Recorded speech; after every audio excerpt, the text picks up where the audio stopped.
Hi everybody, sorry I missed my presentation today. I guess I should learn to read a syllabus as well as I read music. But that's besides the point. Alright, I'll start my presentation now. My topic was music culture of India. I can have some fun facts over here. Let's see here. The population of India is 1,173,108,018 people. That's quite a bit.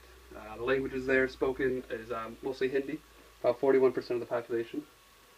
They also have 14 official languages and over 100 languages spoken overall. The values of their culture is a very collectivist society.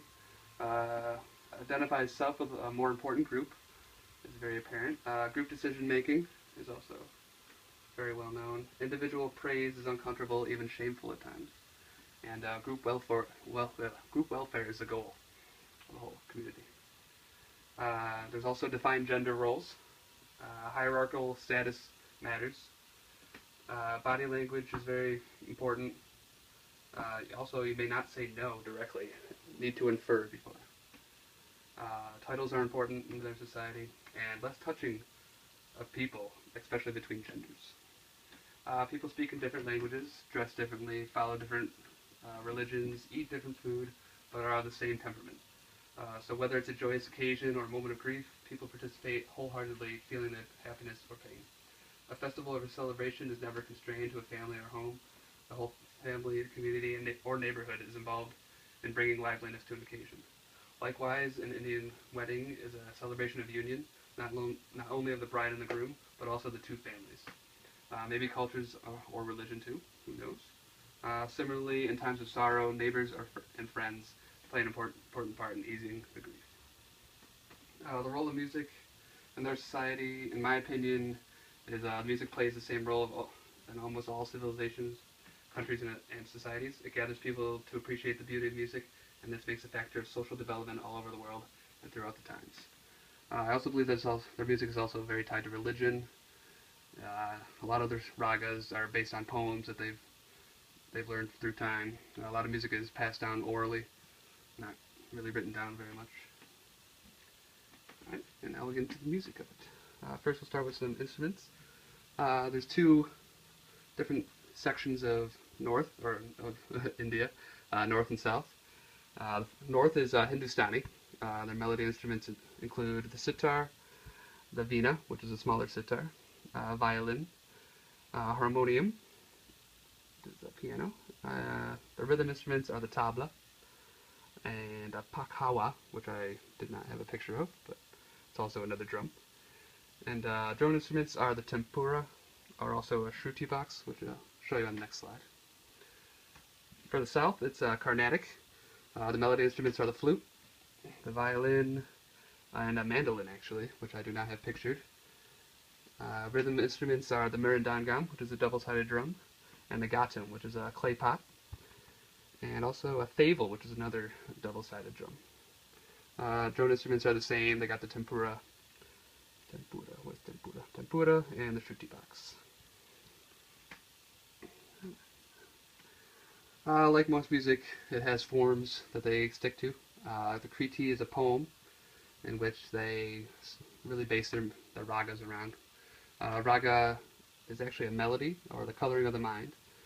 The tala, which they use, is time or rhythm. And the shruti is a drone or harmony, which is either a shruti box or a tempura.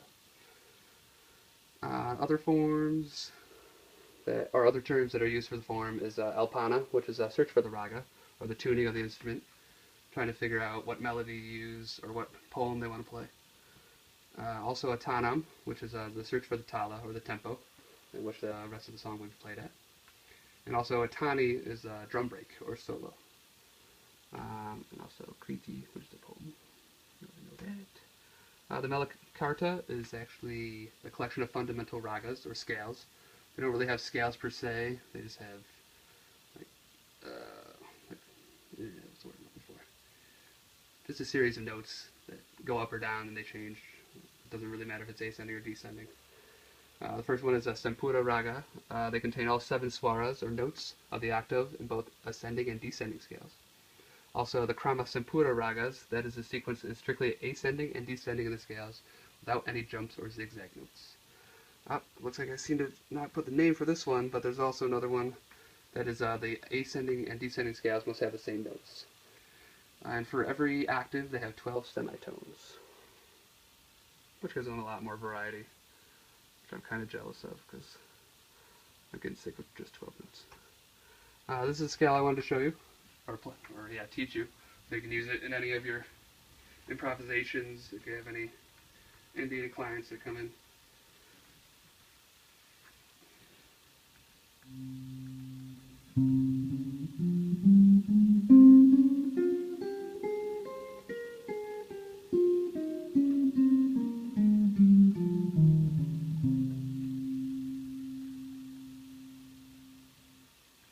You can use that scale anytime you want. I don't mind. I found it online if you want to print it out, or you can just look at it on the video. It's in C, pretty easy. Plus it's got tabs, so anybody can figure it out. And also I've been practicing it quite a bit because I can't wait to use it on my own music. Should be fun. I also have some music examples of some famous Indian artists. This is Ravi Shankar. He was definitely the pioneer that brought Indian music over to America, playing in Woodstock in 1969. And this is actually one of the songs that he played there, which is one of my favorites, called Raga Maj Kamaj.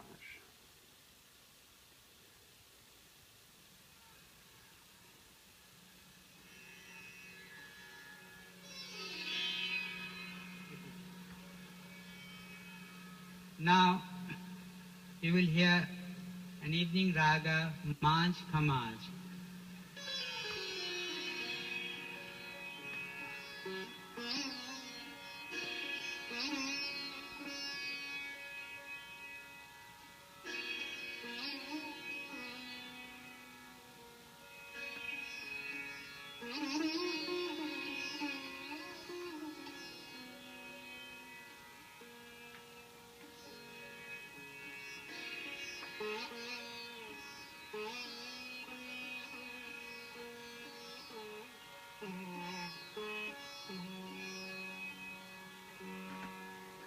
Alright, I'm going to jump ahead to Tani, or a drum break.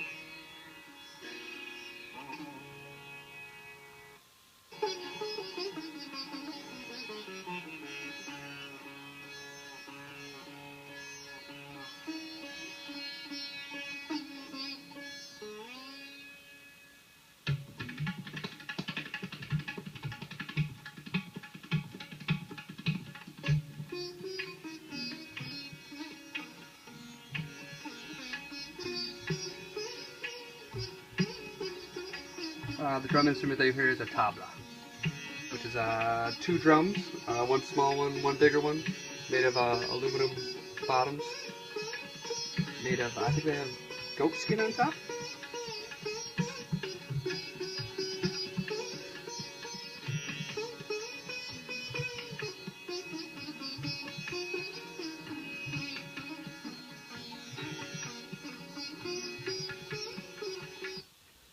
I also have one more musical example to show you.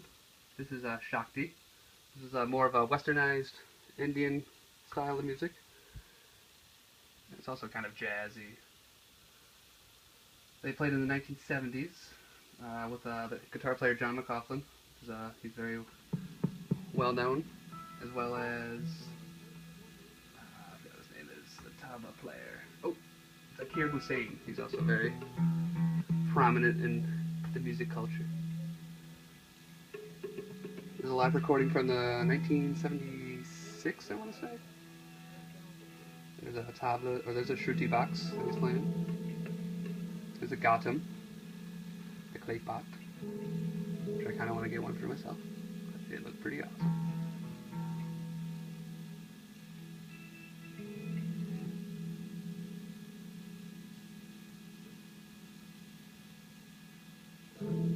I also see a violin and also a guitar.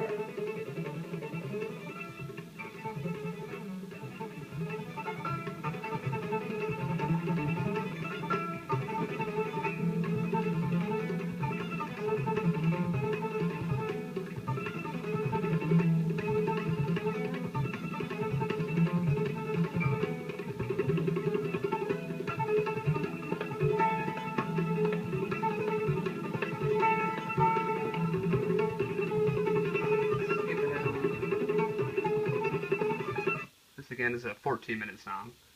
I don't know how people can write that much material, but they seem to make it work.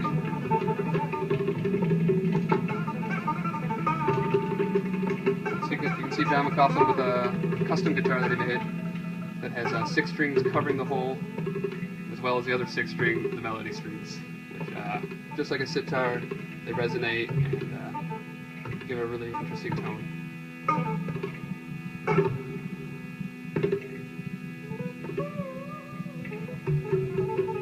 Most of the music is improv. Actually, most of Indian music is actually improvisational, besides the Kriti, which is the poem they use.